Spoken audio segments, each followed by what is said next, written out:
are live with OG Stick High. Get your blunts ready. Get your drink ready. It's about to go down.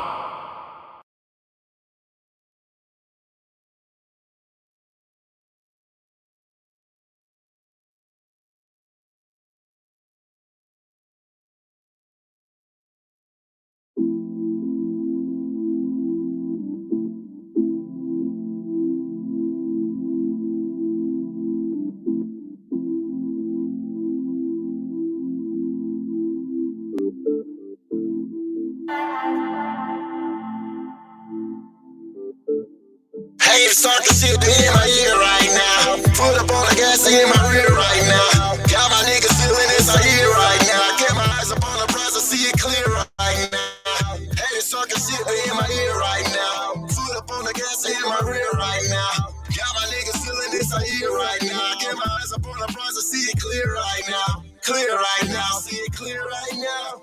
Now see it clear right now. Clear right now, see it clear right now. Got my niggas feeling this I hear right now. Yeah, I don't mama. I just need some commas. I wanna live in the Bahamas. Yeah, live in the Bahamas. Keep on grinding till I reach the top. Yeah, I will never stop until I get there. Show 'em bag and flex, yeah. Show 'em how to get the bag and flex, yeah. See, now they just be acting like they know me.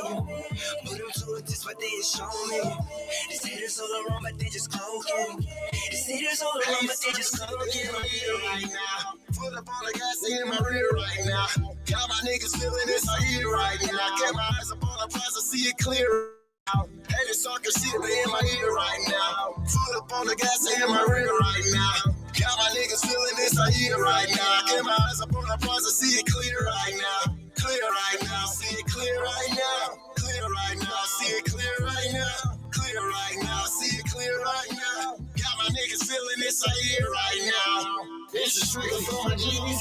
Everyone who died together say he gets to see. Never play my mind all the time, I believe. God bless, yes, and it's destiny. God is blessing me. Hey, on the rise. Haters want a question when they see you on the rise. Now I'm all surprised, you just misrealize. Hate me all you want, but you can take away my pride. Shine. Don't get rid of this, I hear right now. We deserve it and we made it here right now. That's that here right now. Hallelujah, do the rule, I see it. Hey, start to shit in my ear right now. Put up on the gas in my rear right now. Got my niggas feeling this I hear right now. Get my eyes up on the prize, I see it clear right now. Hey, it's talking shit in my ear right now. Put up on the gas in my rear right now. Got my niggas feeling this I hear right now. Get my eyes up on the prize, I see it clear right now. Clear right now, see it clear right now. Clear right now, see it clear right now. Clear right now, see it clear right now. Got my niggas feeling this I hear right now. In the morning as I rise, I look in the eyes of the Nephilim like T-Rex, all me, no vegetables, your hate feel my status. 16s on my neck, little bitch, we playing with cabbage. Superiors on plastic, OG now still mashing. Muscle head, limit max, and no break, no crashing. 16s for the bed, CG's on the land, come shot, black, double white, big broccoli bags. My bitches, my money counters, sick with the rubber bands. Big bounce back like I'm a rubber band man. So I'm moving, I am him, you're just a man. Melodic clouds, designer strands, winning, been the plan, staying solid, always been 100 Hey, grand. start to shit in my ear right now. Put up on the gas in my rear right now. Got my niggas feeling this I hear right now. Get my eyes up on the prize, I see it clear right now. Hey, this talking shit in my ear right now. Put up on the gas in my right now. Got my niggas feeling this I hear right now. Get my eyes up on the prize, I see it clear right now. Clear right now, see it clear right now. Clear right now, see it clear right now. Clear right now, see it clear right now. Got my niggas feeling this I hear right now. Hey, start to shit in my ear right now. Put up on the gas in my rear right now. Got my niggas feeling this I hear right now. Get my eyes up on the prize, I see it clear right now.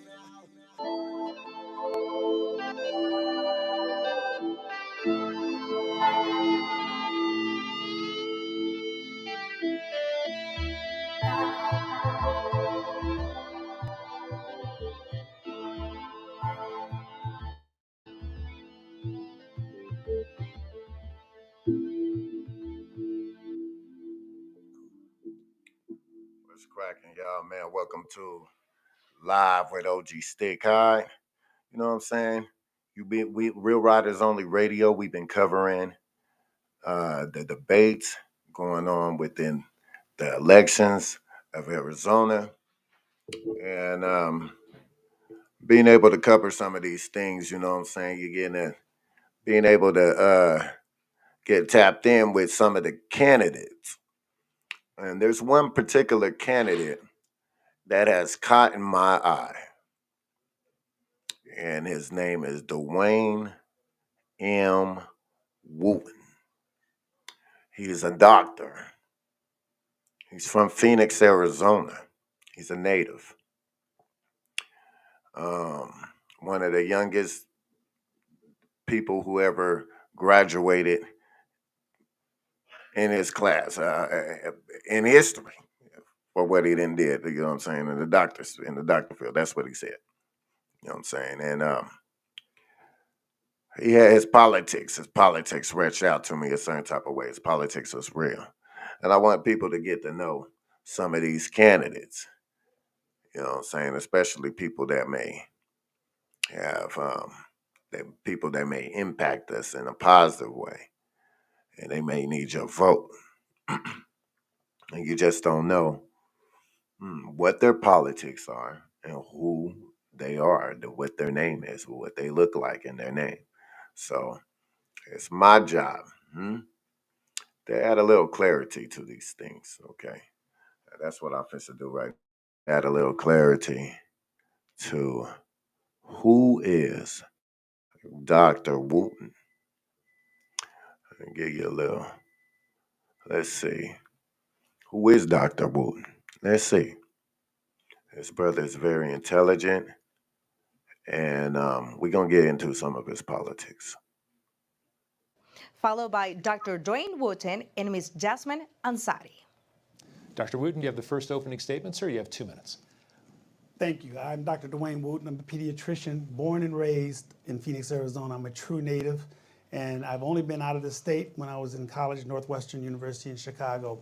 My background is this. I have been my entire life dedicated to taking care of people. I started at age 7 saying that I was going to be a pediatrician. By age 8, I knew I wanted to come back and work in my hometown, and I worked toward that my entire life.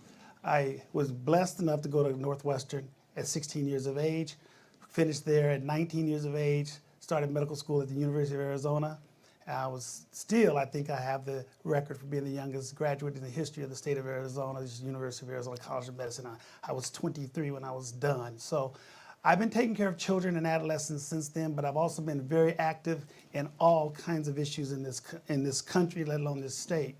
Being an active person politically, my grandfather was a minister in this town for almost 50 years. He taught me what's important in life, and that's to take care of people. So I've been doing that for a very long time. I've also been very involved community-wise, developing some of the biggest entities that take care of people, Phoenix Children's Hospital being one. So I'm here for you to get to know me, and since I'm the newest kid on the block, if you will, in the political arena for CD3, I look forward to being just that person that you get to know. Thank you, and Ms. Y'all see that? All right, so that's the introduction. That's the introduction to Duane M. Wooten. He's a doctor. He's born and raised native from Phoenix, Arizona. You know what I'm saying? And it's very intriguing, his politics. As he said, he's helped put together the Phoenix Children's Hospital. It's one of the biggest hospitals out here. The Phoenix Children's Hospital. The brother has helped put together that. And he's a native. He's a native, born and raised. His politics are interesting, and I'm gonna help y'all get tapped in with the brother real quick. Let's see, we're gonna have to go back to his next statement, and let's see what he's talking about.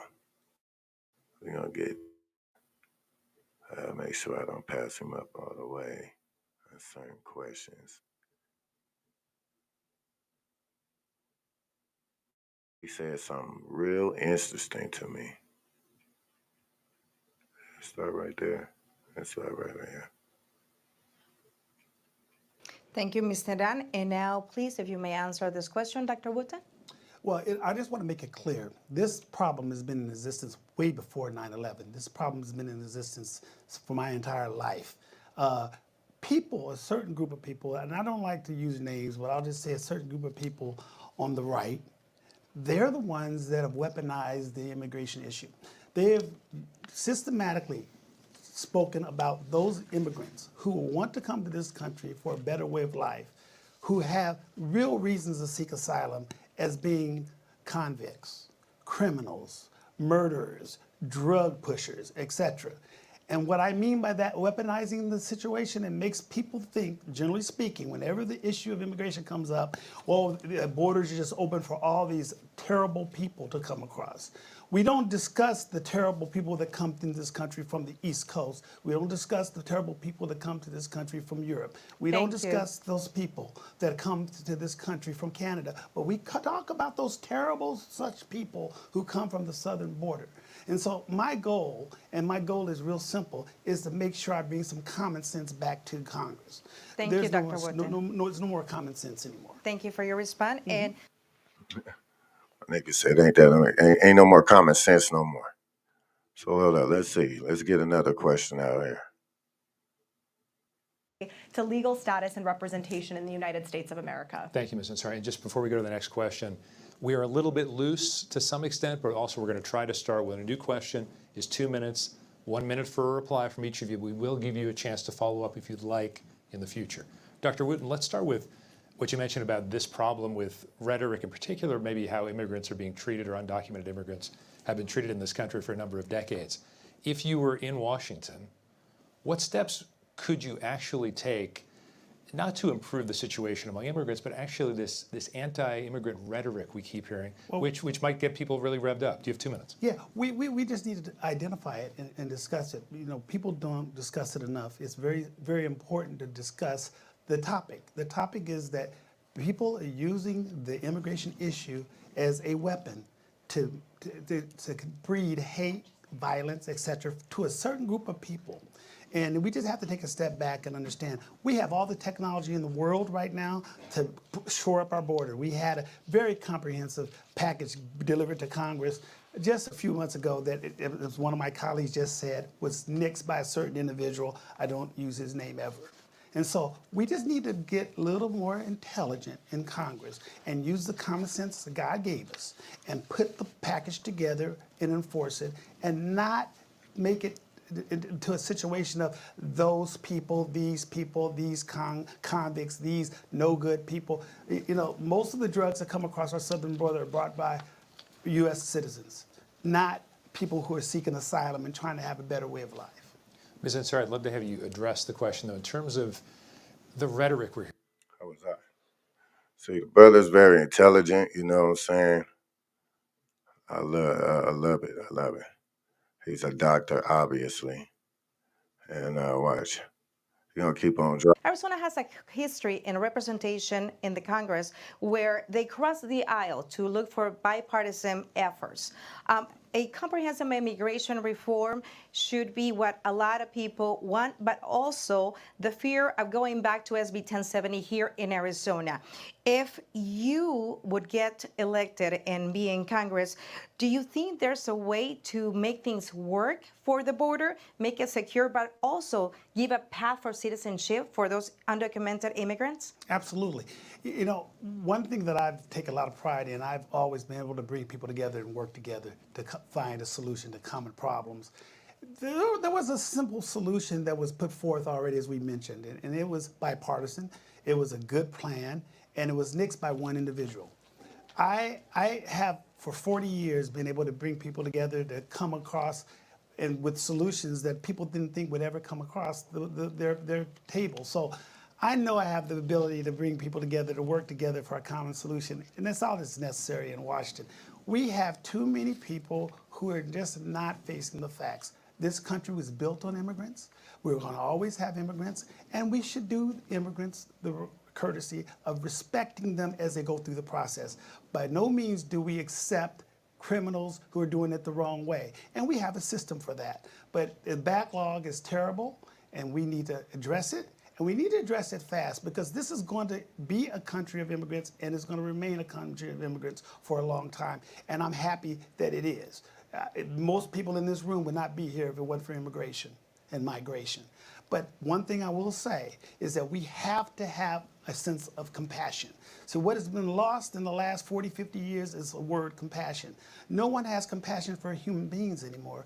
You know, to sit there and vilify a young mother who's trying to bring her child across the border for a better life and vilify them is unacceptable to me. It's one of the reasons I'm doing what I'm doing in my life, being a pediatrician. So the bottom line is respect, compassion. Those are the ideologies that this country needs to go back to. And I think somebody like me with the experience that I've had over the years doing multiple things that capacity can bring to the table. Thank you, Mr. N. Your response? That was let's see. Let's get my guy back out here. As he said something about this housing situation, about this food. Man, I gotta get y'all out. He got my attention, y'all. His politics was solid. Let me see. Let's get into it. For 4.5 years, I had to work with both Republicans and Democrats to get things done with people from the outside.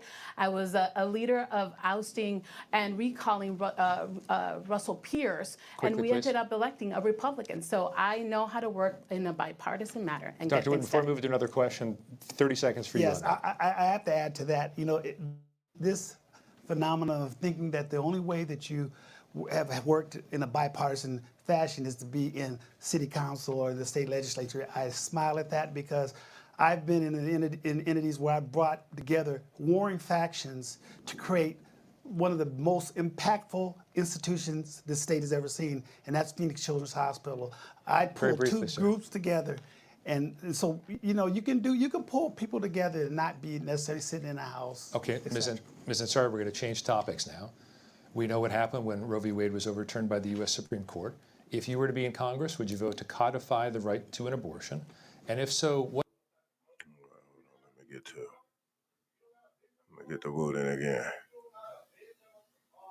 He the doctor, y'all. Remember this. He the doctor. And he just started the question on abortion. Reproductive freedoms. We will have Dr. Wooten have a response, and then you can go ahead, Dr. Wooten. I have a big response. Being a physician dealing with this day in and day out for the last 40 years, I've heard one of my colleagues say that she's done much work to make sure that physicians in South Phoenix, et cetera, feel comfortable about being able to give reproductive care to women, but I live it every day, and that's just not true. Physicians are leaving the entity of practicing medicine daily because they feel threatened. And so that is one of the reasons of somebody like me who's lived it and lives it every day and understands the issues that go along with reproductive health in women, in particular in this city and our district, can be there as a super advocate. I will never, never, never get in the way of a woman making a decision with her physician of what she should do with her body, and I will work so hard to make sure that the rest of the country adheres to that. Ms. Ansari, did you want to respond to Mr. Ron? Absolutely. You can look at my progressive record, and I encourage voters to do so. I'm pro-choice, pro-union. I get to my guy. Telling y'all, I got one. I like this nigga politics. Let's get Of anyone within your family or close vicinity, the reproductive freedom that you would like to share with the voters listening and watching today. We don't have enough time for me to share all the vignettes I could give you. I have a situation come up in my office almost daily.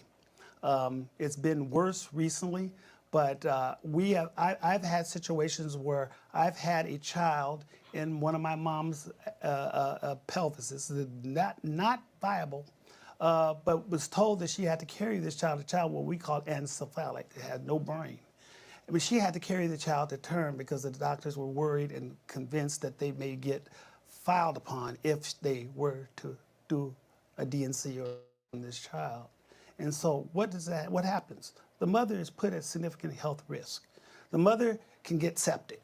The mother could die. And I do know 2 cases of friends of mine who lost patients because they were worried about doing abortions, spontaneous abortions or abortions on a mother, and she ended up getting septic and dying. And we see it all the time. That's why one of the reasons I'm in this race, because I have to believe that I can bring some common sense to Congress. I think I should make a t-shirt that says common sense for Congress, because it's unacceptable to me what we allow in this country to be persistent spoken about without the data to support it. And I have the data to support it. Like I said, I've been living it for 40 years. I've seen parents daily in tears. It is a catastrophe. And the fact that we even have to discuss this in 2024 tells you where we're at and where we need to go. Thank you, Dr. Wooten. Mr. Duane, will you care? So let's get to it. I think it said something about this food. All right, let's get to it. It's simple. We have a glutton of greed. We have people who are out there manipulating the situation with taxes and so forth that cause extreme hurt in the inner city communities of America, especially the inner city communities of Phoenix. Over a $300,000 shortage, 300,000 unit shortage of affordable housing. And so we're not going to fix that problem overnight. But what we're going to do, what we need to do is increase wages. And we also need to decrease prices. There is no reason, and my colleague just mentioned the cost of gas. There's no reason for gas to. Did y'all just hear that?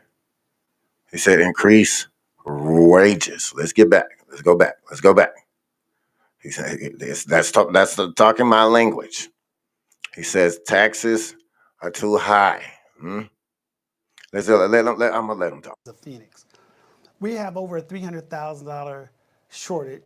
300,000 unit shortage of affordable housing in Arizona. So we're not going to fix that problem overnight. But what we're going to do, what we need to do is increase wages. And we also need to decrease prices. There is no reason, and my colleague just mentioned the cost of gas. There's no reason for gas to be as expensive as it is. We are producing plenty of gas in America. But why is it? It's greed. There's no reason for food to be so high. Yeah, wages are higher than they've been recently in the last decade, but food costs are 2.5 times what they were 10 years ago. And who does that affect 10 most? seconds. It affects the people in the inner cities and the communities that are deprived. So I'm going to work real closely to fix that. Thank you, Dr. Wood. That was hot. I gotta go. We'll play that again because that's just strong.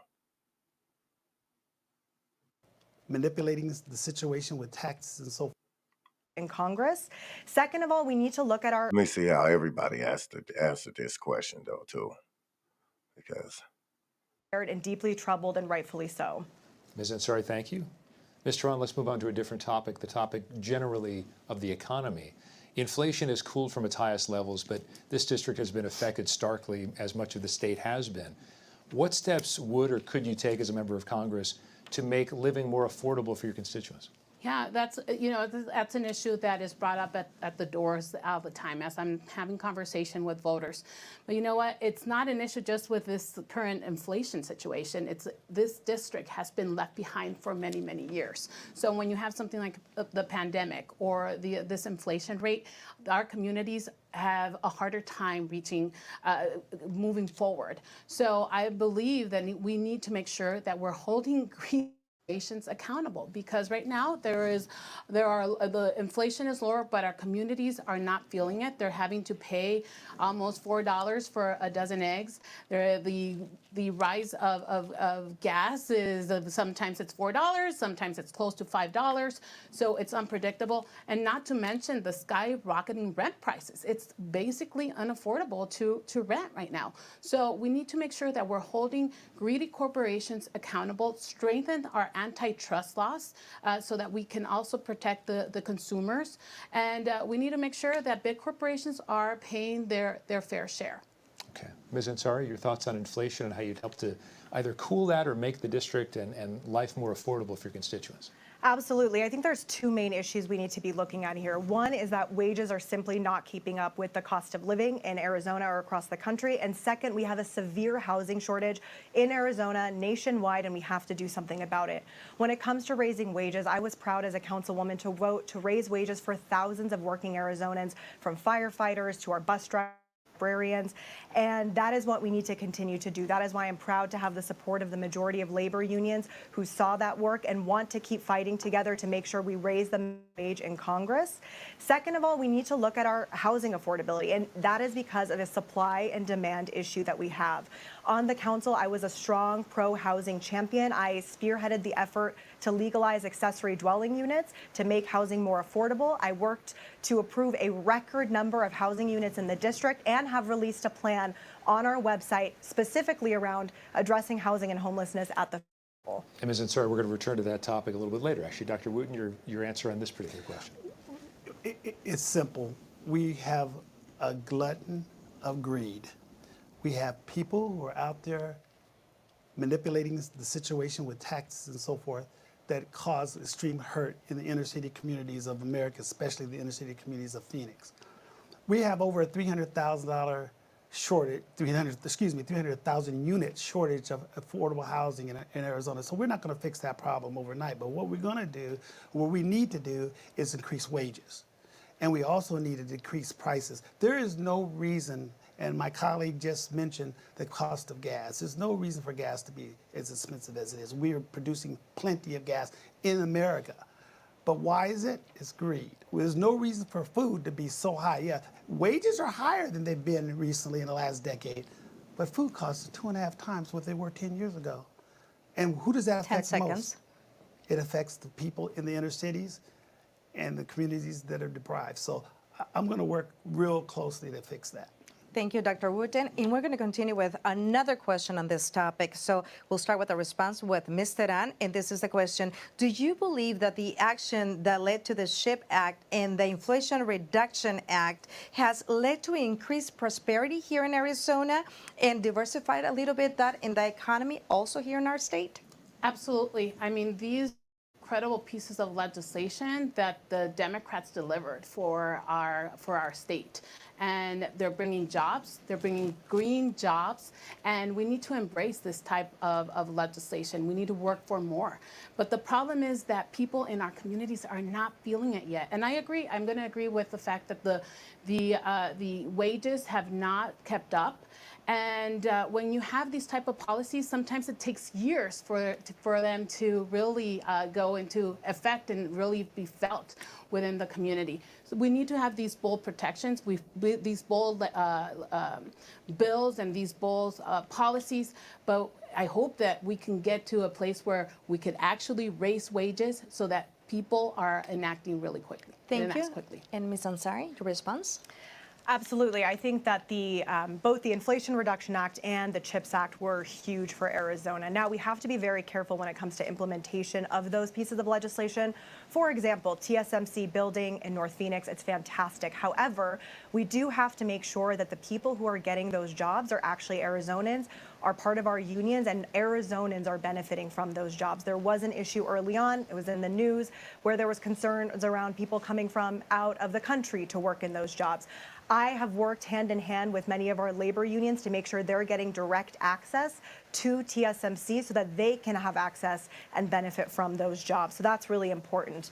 Ultimately, my policy priority in Congress when it comes to inflation is to make more in America. I think we know that supply chain issues are a huge cause of inflation, and we have to come back to investing more in our own country and bringing better jobs home. I want to give each of you a minute on this one. Two of you mentioned the term greedy companies. Whether the viewers agree with you or not, listeners agree with you or not, Dr. Wooten, what actions would you take to regulate or to punish these so-called greedy companies? Well, I don't like to use the term punish, but I would just use the term open their eyes and let them see the effect of some of their policies and what the effect is on the inner city community, in particular young families and the elderly. And again, I deal with it on the daily, and I see the stress that these young couples are under every day. I see them barely able to make ends meet. I see them losing their homes, losing their apartments, coming to me for help. And I've been very blessed over my career. I've been able to give a lot of help. But the bottom line is, I won't be around forever to keep giving the help. And we need to get it on a national level where we have a look and see of what is being done with regards to the people that are underserved and being neglected. You know, the top 1% in this country are doing extremely well. Unfortunately, 10 the seconds, rest sir. of them are not. And unfortunately for that, most of the stress, if you will, lies at the hands of the people who need the help the most. And so being a champion for those individuals, I'm going to be out there working diligently to make it happen. Okay, but let's, Ms. Tron, Yeah, greedy, no. greedy companies. Greedy companies. I mean, Walmart is a great example. Walmart just settled a lawsuit because they were inflating the meat prices and fish prices. And that is what many of these corporations are doing. It costs less to produce the good, but they have not lowered the cost. So price gouging, we saw it from the pandemic, and in the state legislature, we tried to make. Hold the fuck up. Did y'all just hear what she said? Walmart they got caught, got sued for hiking prices. Let's get that back. Let's go back on that. That was interesting. That was interesting. I was a jewel. I was a jewel right there. Being a champion for those individuals, I'm going to be out there working diligently to make it happen. Okay, but let's, Ms. Tron, Yeah, greedy, no. greedy companies. Greedy companies. I mean, Walmart is a great example. Walmart just settled a lawsuit because they were inflating the meat prices and fish prices. And that is what many of these corporations are doing. It costs less to produce the good, but they have not worth the cost. So price gouging, we saw it from the pandemic, and in the state legislature, we tried to make sure that we pass legislation to impede price gouging. But that we have it in writing. We need to make sure that we strengthen our antitrust laws. You have Coca-Cola and Pepsi, and they're the ones who are setting the prices, and it's hard to bring prices then. So we need to make sure we have strong antitrust laws. Ms. Ansari. I'd look to the Trump tax cuts that are expiring next year. When you look at the individual portion of those tax cuts, there is a lot of room to completely revamp that and help working people and make sure that greedy corporations and the billionaires in this country are paying their fair share. It's in particular that individual portion where there is opportunity to give tax breaks to the middle class who desperately need it and go after and focus on the companies that are price gouging and that are making it so much more difficult for everyday Arizonans to survive in our state. Well, thank you so much for the response. And something or an area that is very directly affected by the economy, the situation right now, is housing affordability. You go right or left in our state, everywhere, you see the construction of new homes, but yet the average family cannot afford those homes. What do you think are some of the actions that need to be taken in Congress so the housing industry is more affordable for the common or family here in our state? And we'll start with Mr. Duane. Yeah, thank you. You know, I have been a renter most of my adult life. My husband and I bought our home close to our 40s, so it was a challenge to get into a home. We are seeing people like Alondra, who was displaced from her mobile home park and didn't have anywhere else to go when the mobile home park was going to be demolished, or Mercy and Miguel, who are trying to grow their family but cannot afford houses right now. So number one, I think it's important that we are putting the corporate investors account. And every 5 houses here in Maricopa County are owned by an investor. That makes it practically impossible for somebody to compete to buy a house, and then it makes it really expensive to rent that house. We need to make sure that we have the resources necessary to address the issue of the people who are unsheltered. Number 3, we need to make sure that we have consumer protection. So we need to make sure that when somebody has a voucher that they can use it without fear of discrimination. We need to make sure that we have rent control and that we get real affordable incentives for real affordable housing. And last but not least, that we have public housing, and in many cases, there might need a need for wraparound services. What I know is that the Councilwoman Ansari has a plan that has failed to address these corporate investors. And she, frankly, is very disconnected from what's happening in our community, has no idea what it is like. And she is a millionaire landlord herself who has benefited from a loan from her father and has an investment property and is charging above the average Phoenix rent. Thank you, Mr. Duane. And Dr. Wooten, Yo, did y'all hear that? So she said she just accused that lady who was sitting right next to her. And let me get y'all the name of her too. Got the names of all of her, all these people, the candidates. It's my job to get you to meet the candidates. So first of all, the lady in the green, that is Raquel Taryn, and she's talking about Yasmin Asari. All right, now so she says Yasmin basically she got a big house. She's a millionaire and she's buying property and she's one of the people that's taxing the property high. She's one of the people who brought the taxes, the rent up. So she's basically calling her out on it. And so Yasmin's looking like a general politician that says the right things, but in real life, not doing the right things. So that's what that's all I want to say about that. We're gonna let Dr. Wooten speak.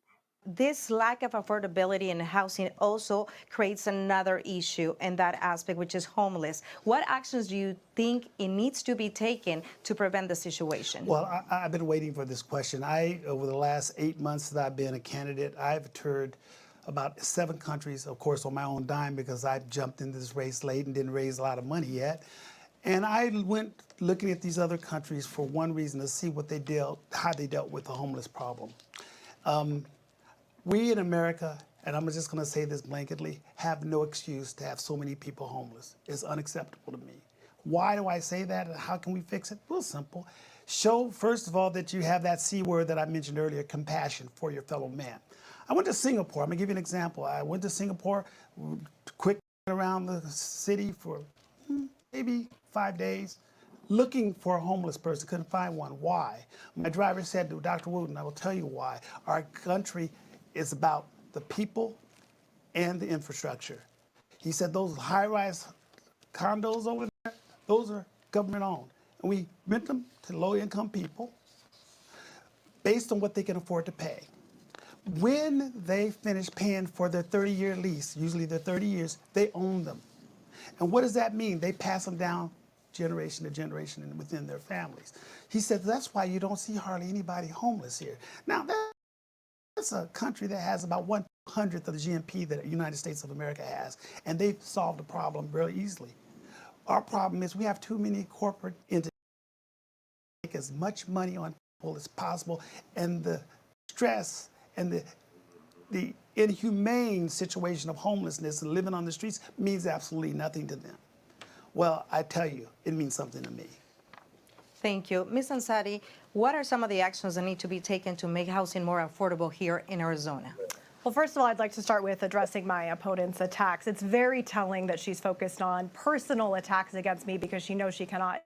My progressive record. She spent 5 years in the state legislature, only had one bill ever heard in committee, and actually voted against $50 million to address homelessness. So very concerning to me and something that I think voters should take a look at. When it comes to my record on housing, let me tell you what I've done. First, when it comes to homelessness, I led the effort to clean up the area formerly known as the zone near the Human Services campus.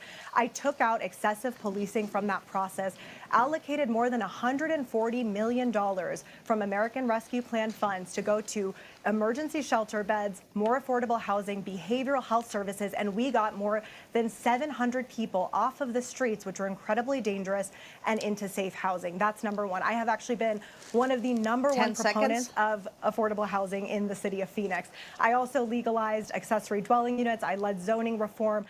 And this has been a top issue for me that my opponent has done nothing on during her 5 years on the state legislature. Dr. Wooten? I'd Ms. love to Trott, respond. about 30 seconds, okay. since you introduced the topic, about 30 seconds to you. Thank you. First and foremost, the bill that the councilwoman is referring to is a bill that would criminalize people who are unsheltered. For me, that is a non-starter, and like it was for many Democrats. For us, we need to make sure that we are investing in real solutions in our communities that bring people to life, that gives people a roof over their head, and that affordable housing is accessible to everybody. Thank you. Sorry, we're going to move on. Dr. Wooten, let's talk about law enforcement. How do you think law enforcement treats the average person in Congressional District 3? terribly.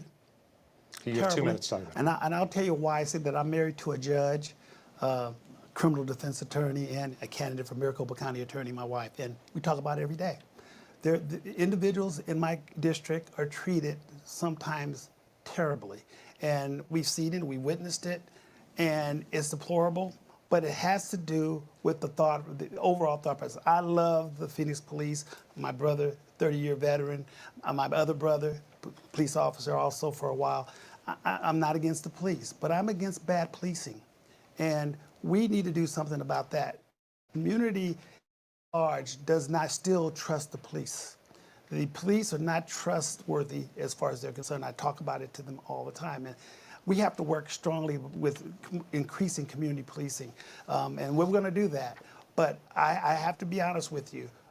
It's very scary for a lot of individuals that live in District 3, especially in the South Phoenix, Laveen, West Phoenix, Maryville area. Ms. Ansari, what would you like to say about law enforcement? Yo, did you hear that? You hear how that brother stood out there? Oh my God, hold up, go back. That was strong. That was strong right there. They asked him basically like, nigga, what's going on with the policing? How do y'all feel with the policing that goes on basically in, well, what they call District 3, which is obviously, like he said, South Phoenix, Laveen, Maryville areas. So he he told the truth about it. Like the police, it's something scary. And he said it's not that he said he's not against police. He's against bad policing. Terrible. You have 2 Terribly. minutes to talk about it. And I'll tell you why I say that. I'm married to a judge, criminal defense attorney, and a candidate for Maricopa County attorney, my wife, and we talk about it every day. The individuals in my district are treated sometimes terribly, and we've seen it, we witnessed it, and it's deplorable. But it has to do with the thought process. I love the Phoenix Police. My brother, 30-year veteran, my other brother, police officer also for a while. I'm not against, but I'm against bad policing. And we need to do something about that. The community at large does not still trust the police. The police are not trustworthy as far as they're concerned. I talk about it to them all the time. And we have to work strongly with increasing community policing. And we're going to do that. But I have to be honest with you. It's very scary for a lot of individuals that live in District 3, especially in the South Phoenix, Laveen, West Phoenix, Maryville area. Ms. Ansari, what would you like to say about law enforcement in the district? There's lots to say. I served on the Public Safety and Justice Subcommittee, where my top priority was making sure that we make law enforcement as fair and as transparent and as accessible as possible. First of all, when the DOJ decided to come to Phoenix, I welcomed it because we know that we have so much reform to do. I was proud to be the 5th vote to make the Office of Accountability and Transparency a success in the city of Phoenix. I also led the charge to civilianize our department. And what that means is that we have hired police assistants so that people with a lighter colored suit, no arms, can respond to calls that may not require an armed officer so that our police officers can focus on the most violent crime.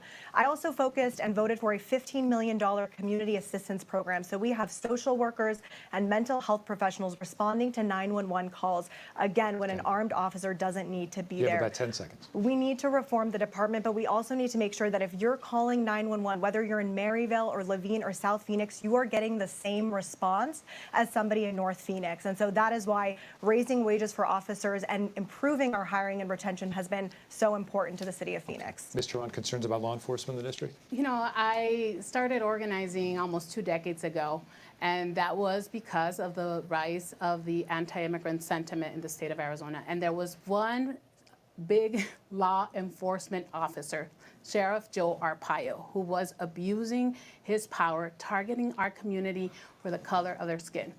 It was not only Latinos who were impacted, Indigenous, Black communities, all of us were impacted. And I worked to make sure that we held him accountable.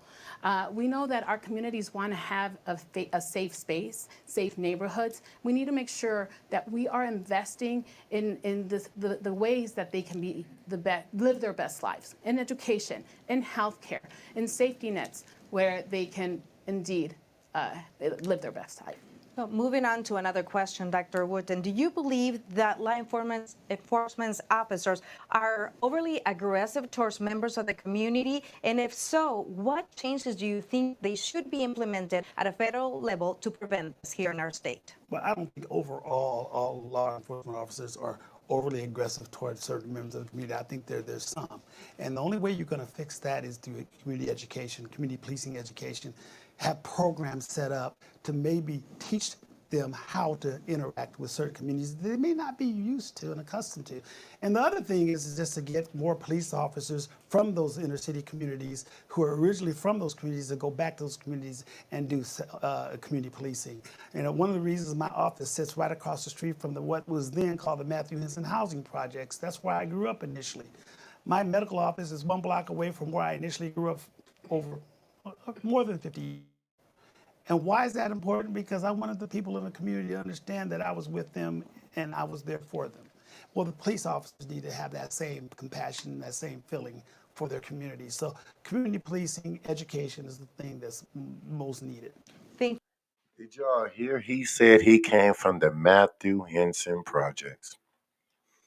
He came from Buckeye, 7th Avenue and Buckeye. Well, look at this. Read this. Let's go back. Hey, that stuff matters. It's not only a doctor.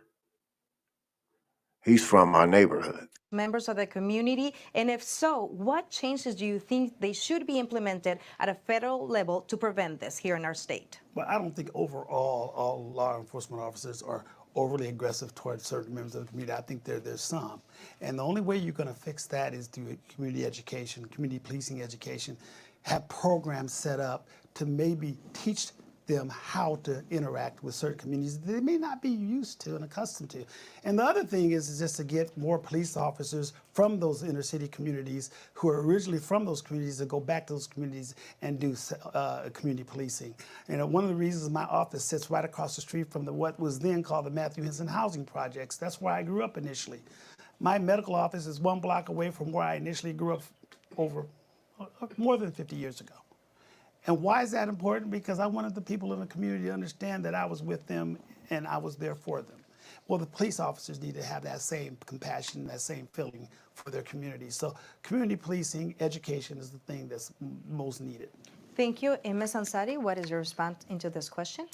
I believe by and large, our law enforcement does their very best to be there for our residents on their absolute worst days. Of course, there is always room for improvement. One of the most tragic cases was of Ali Osman, who was a refugee who came to this country who absolutely should not have been killed by our police department. That is why we are constantly, the city, not we anymore, we're working on reform. There's a lot that can be done at the federal level. There's a lot of national best practices we can bring back here to Phoenix. We have, Phoenix has already implemented body-worn cameras, which has made a big difference. We enacted something called 30 by 30, an effort to make sure that 30% of the department will be women by the year 2030. You'd be surprised to hear we got a lot of pushback, or maybe not surprised, by MAGA extremists about this, but I think it's something important to be more reflective. And again, I think civilianizing the department as much as possible, and federally, we can work to bring back investments to improve our technology within our department, improve training, and make sure that first responders have all the tools they need and they are equipped to do the best job possible. Ms. Teran, what changes should be implemented? Yeah, well, we have seen, I do believe that we have seen over policing in our communities, and unfortunately, the people who pay the consequences many times are the Black and brown men in our community. I mean, I can say in one sentence that Senator Hernandez, her brother, was shot by the police. Denise Garcia, her son, was shot by the police, the Phoenix police, and that's atrocious. And I believe that at a federal level, we could start off with ending mandatory sentencing. We can legalize marijuana at a federal level and look into many options so that we can reform our criminal justice system. Okay, thank all of you for an informative, spirited debate. It is time for closing statements. Each of you has 1 minute. To keep us on time, we'll politely cut you off if you run over. Dr. Wooten, you have 1 minute. Well, I thank you for the opportunity to be here tonight, and I hope that with this debate, you get to know me a little bit better. I am a true native, born and raised in this district, and have spent my entire life for the people. I'm not a politician. I never want to be a politician. I want to be an advocate. And that's what I've been, and that's what I want to continue to be. We have a lot of problems in this country. The reason why I decided to run was because I got tired of complaining. I got tired of seeing the pain and the hurt and the anger and the frustration. And so what did I do? I said, I'm going to lose my mind and run for Congress. While I'm still practicing medicine full time, mind you. And I plan to still do that while I'm in Congress. Congress is a part-time job. Some people don't know that. But I can get a lot done because I have the history and the experience of pulling people together and coming up with solutions for common goals. And my two fellow candidates here just don't have that experience. So I welcome your vote and I appreciate your time. Thank you. Mr. Duane, you have 1 minute. Thank I like the fact that he says he specifies that he is a native. That shit matters. That shit matters. People might think that don't matter. That shit matters. We need people that know about the culture, that know about real Arizona politics, to be in there speaking for us. You know what I'm saying? That shit matters. Watch, I'm gonna go back. Cause that shit matter. That shit matter. You want all kinds of shit get fucked up, bills get all threw out there for us and shit. That nigga ain't from here. That nigga ain't he ain't lived out there. This man said he grew up in the Matthew across the street from the Matthew Henshaw projects. Plus, he became a doctor. Became a doctor at 23 years old. He said at the earliest ever in his ever in the history of the school he attended. Gets his practice and moves it right back in the hood. He said because he could relate with, so they could relate with him because he could relate with them. Let's go. To keep us on time, we'll politely cut you off if you run over. Dr. Wooten, you have 1 minute. Well, I thank you for the opportunity to be here tonight, and I hope that with this debate you get to know me a little bit better. I am a true native, born and raised in this district, and have spent my entire life for the people. I'm not a politician. I never want to be a politician. I want to be an advocate, and that's what I've been, and that's what I want to continue to be. We have a lot of problems in this country. The reason why I decided to run was because I got tired of complaining.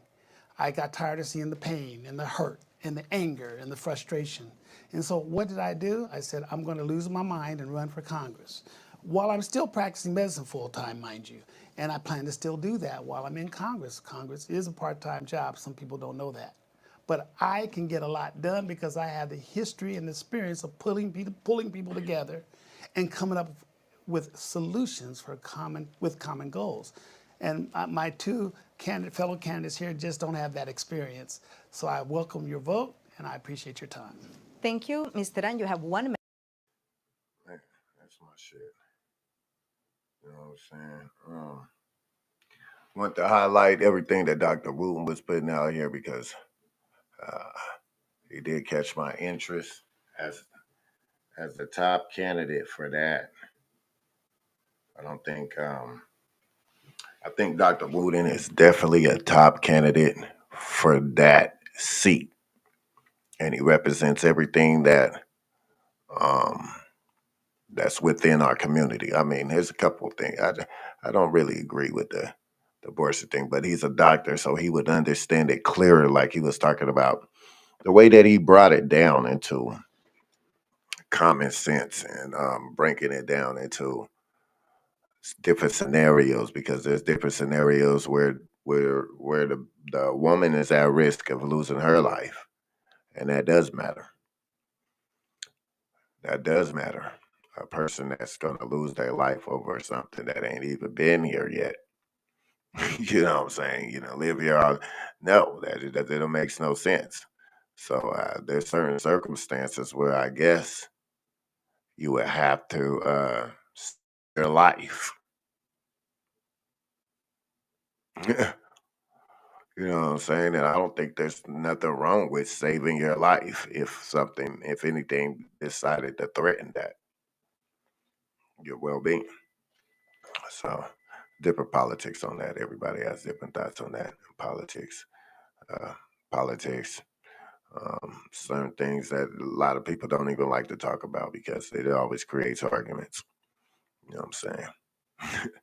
You know what I'm saying? But um, I do like what Dr. Wooten was saying about sending in police that are from the community, that have a rapport with the brothers and the Hispanics, and stop sending these people that's from um, different backgrounds into our communities.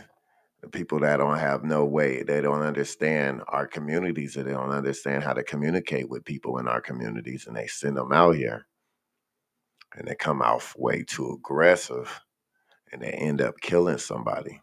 You don't hear about black officers or Hispanic officers going into the white neighborhood accidentally killing the white people. You never hear about that. You never hear about a Hispanic cop or a black cop who goes into the white neighborhood and killed the white people. You never hear that. But you will hear about a white cop going into an urban community and ends up killing them. Why is he out there in that neighborhood? Why is he over there? Does he not understand, or does you know what I'm saying? And then there was things that they were saying that certain situations shouldn't even require for a force. I think that was Yasmin. Yasmin said that. She said sending in the right personnel for certain situations instead of always sending somebody in there with a gun. Certain situations don't require the policing of a gun, for you to be weaponized with a gun to solve the issue, uh, which made a lot of sense. It does make a lot of sense. Every situation doesn't require execution. And that's basically what these cops be doing, basically executing you on spot. Execution. You're an executioner. I love Duane M. Wooten's politics. That's why I'm giving my nod to him. He caught my eyes with the things. He caught my ear and my attention with the things he's saying, and his experience, his level of expertise, and his professionalism won me as well. Um, Also, he's a native from Arizona. He hasn't shied away from his from where he come from. Even though he come up from hard upcomings, he was able to overcome a lot of things and become successful. And then he moved business in a neighborhood that people would have never. A lot of people wouldn't even thought of to move their business in. And he strived within his own community and did everything to uplift his own community. Also, he said he helped bring together the Phoenix Children's Hospital, and that's something that he said he's very proud of. So he's not a politician. He also stated that he said he's not a politician. This is his first time in office, first time running for office. So yeah, he's really it's really a jewel. It's really a diamond in the rough. And I don't want y'all to go. I don't want him to go unnoticed. I need y'all to see the diamonds out there. This is a diamond in the rough. Very few people do we have that's from our neighborhoods, in our neighborhood, right there, and willing to be in a representation of us. And that's the type of things that we need. We need people like Dr. Wooten that fill them seats so we can get the things that we need to be done. And he was talking about the price of food going up, talking about the housing, like the price need to come down on these houses. And they need to implement laws where they can't even they can't create a price hike where they're being greedy, because that's what he was talking about, these greedy companies. That's what it is. It's all about greed. They were getting enough money. They think they need more, and that's just being greedy.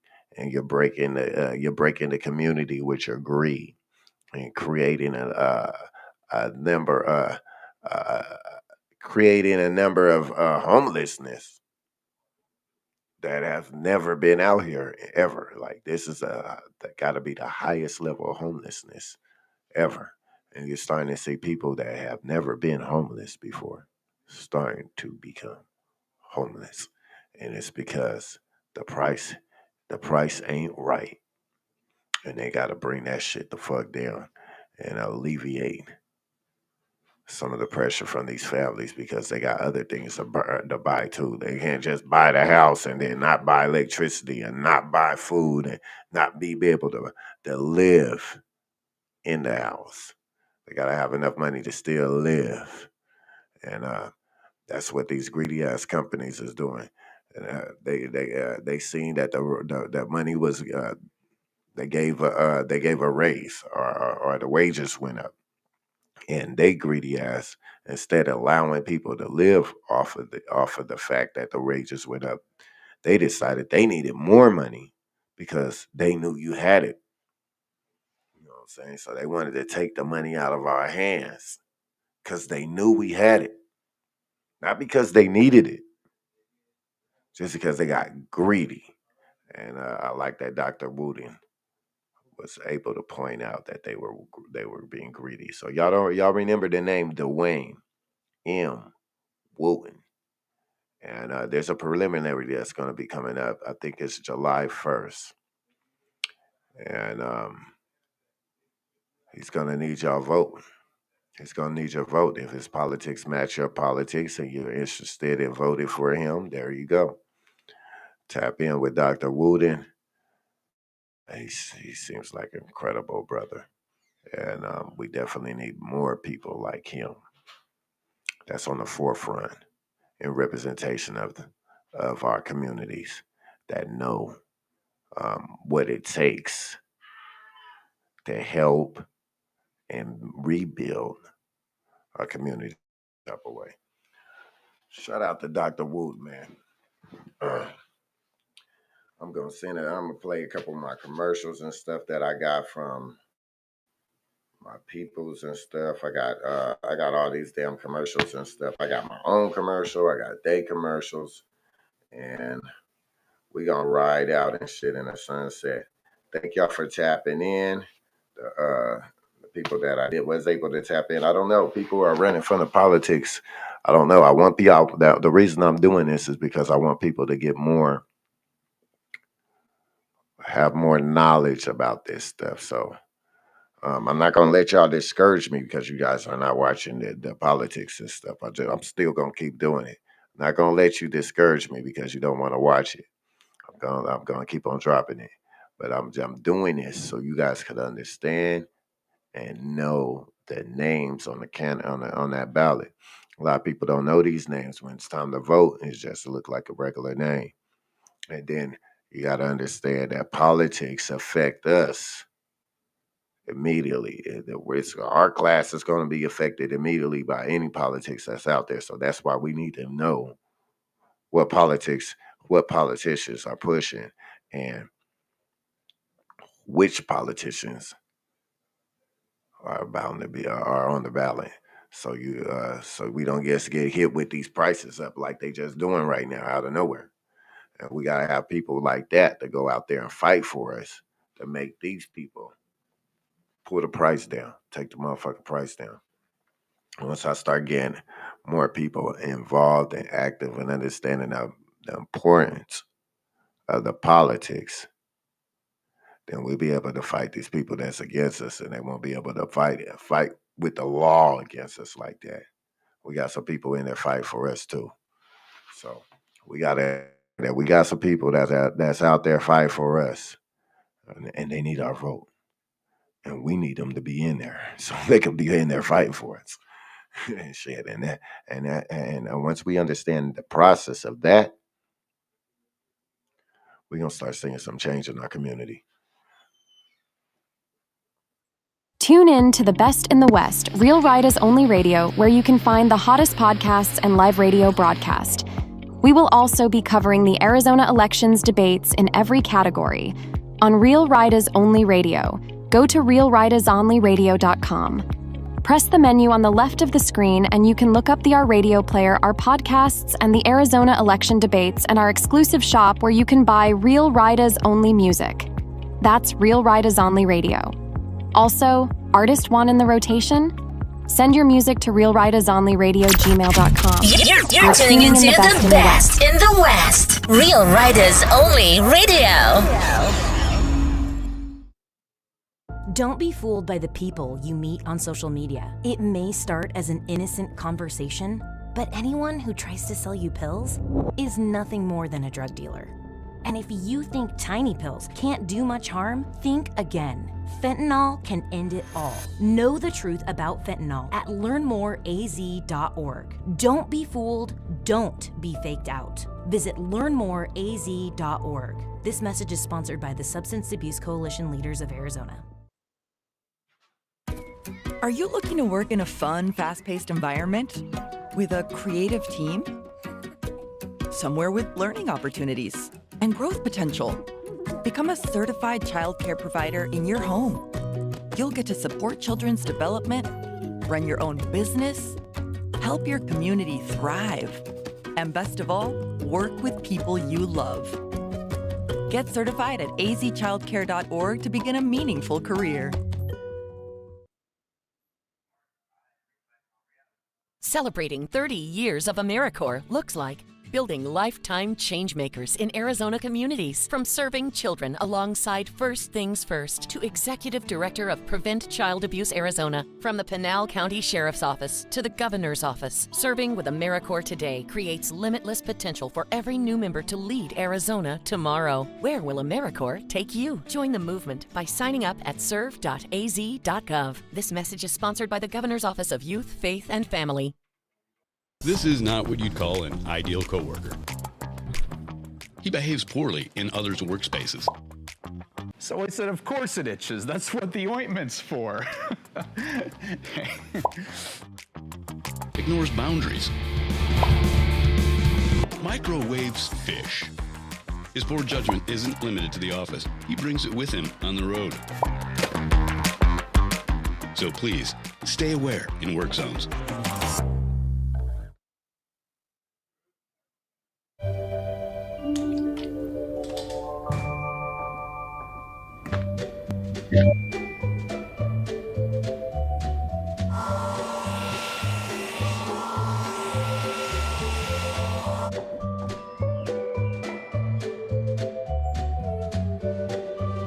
We can't help you navigate your life at home, but we can help you get around the I-10 Broadway Curve construction.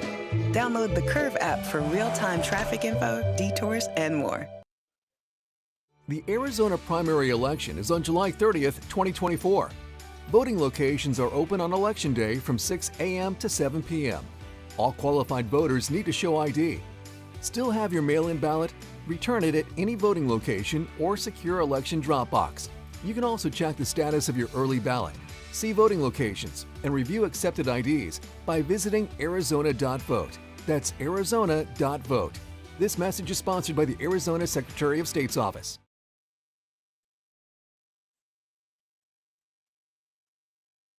Arizona is currently facing a shortage of childcare providers.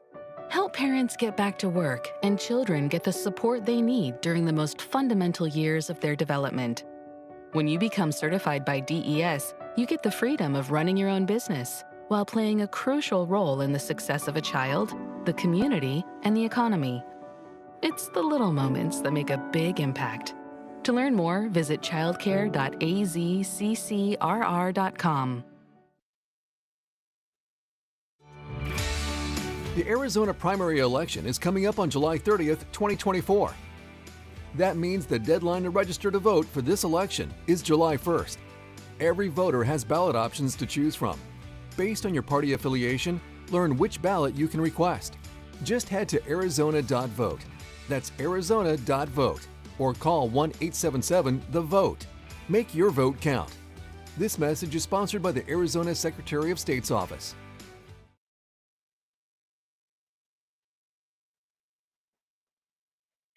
All right, we're going to ride out to some music, man. Thank y'all for tapping in. Thank you for tapping in. Whoever you may be, but it's nothing but love. I appreciate you. Can't stop shit. Yeah, these niggas got me trying to stop shit. G, that boy, your team, yes. Trying to stop shit. We my niggas on the street, drop shit. Play a game where you know we got no pop shit. Me and my niggas really here, we on that hot shit.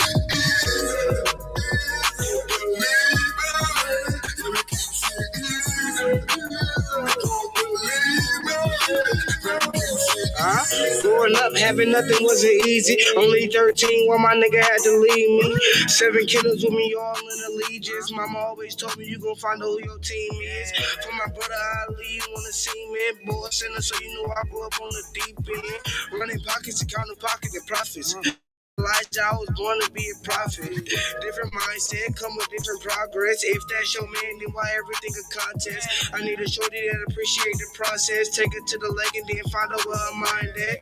She said that I'm a boss and I can't hide that. Dripping off the sauce, she gon' swear to take my contact. Drug addict, see I'm always where the drugs at. Real gangster, see I'm always where the guns at. Turn your whole club to the trap spot. 30 in this bitch, ain't no way that you could trap shots. Paper chase always looking for a trap plot. Always moving around, ain't no way that you could track shots. Stay within the shit, track you with a red dot. Red on your head, guarantee you get fair shots. 7K for the one who ain't know. Yeah. Niggas like you trying to stop you. Me my niggas on the street, drop shit. Play a game where you know we got no pop shit. Me my niggas really here, we on that hot shit. Don't believe it. Let me keep shit easy. Don't believe it. We out here on the paper chasing racing through the paper. Recognize game when you see a boss player. Pay the cost of being a boss is why the sauce be dripping. Take a loss, my Nina Ross for leaving nigga missing. Do it, don't get the face split. Always on the A shit, just like another agent. But I control the matrix. Niggas try to stop shit. Fuck around, get bomb shit. Don't die over nonsense. You know we still a bomb bitch. Floating in the spaceships. All we do is stack chips. You niggas hella basic. My niggas is amazing. Chronically be blazing. Ironic, you be hating. Busters can't stop shit, so fuck what they be saying. No energy given, and not a fuck given. So motivated, driven, still all about my business. Overcame the odds, now start feeling greedy. I'm dancing for the game, and believe me. Niggas like you trying to stop you. Me my niggas on the street, drop shit. Play a game where you know we got no pop shit. Me my niggas really here, we on that hot shit. Don't believe it. Let me keep shit easy. Don't believe it. Let me keep shit easy.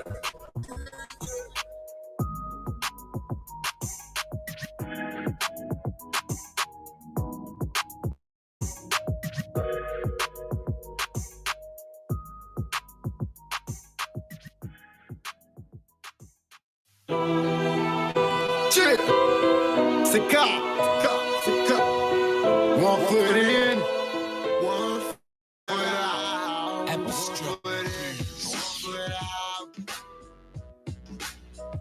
1 foot in, 1 foot out. 1 foot in, 1 foot out. Now she knows it's out. Got 1 foot in, 1 foot out. 1 foot in, 6 foot out.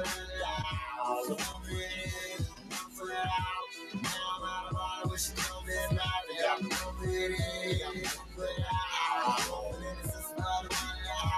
We'll be someone fresh out of the cell. We stuck in the system, they're trying to get me down. The lyric injury and they're trying to chase that now. Trying to predict my future status in their future well. It's prison time, they say. Trying to go that way. I'm still thinking about that shit every day. I got me thinking, trying to get me up before it's too late. Honestly, man, still praying for folks and tell us my life and touch it through my head. Before I go outside to the project, yeah. I'm on the way to the bed. Motherfuck that in, one foot out, one foot in, one foot out. Down at the bottom when she closes his mouth. You got one foot in, you got one foot out. One foot in, this is what I'm allowed. So one foot in, one foot out. Down at the bottom when she closes his mouth. You got one foot in, you got one foot out. One foot in, this is what I'm allowed. I had one for you, cause he wanted to know where the fuck I live, where the fuck I go. Feeling on my own, man, I gotta be strong. I think the devil did me, then I should be out. I'm old smoke of my own, look at my dream. But better just as back to my same team. I raised see weed and get locked up. I hope you see the hot shots and pop out there.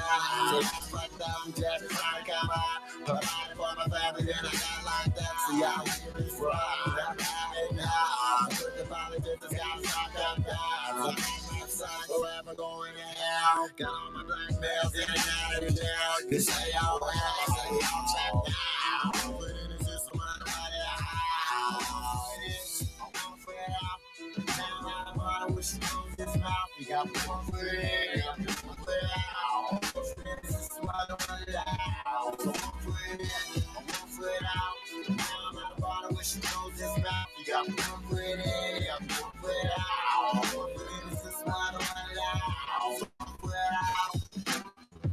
So one foot out. So one foot out. I want to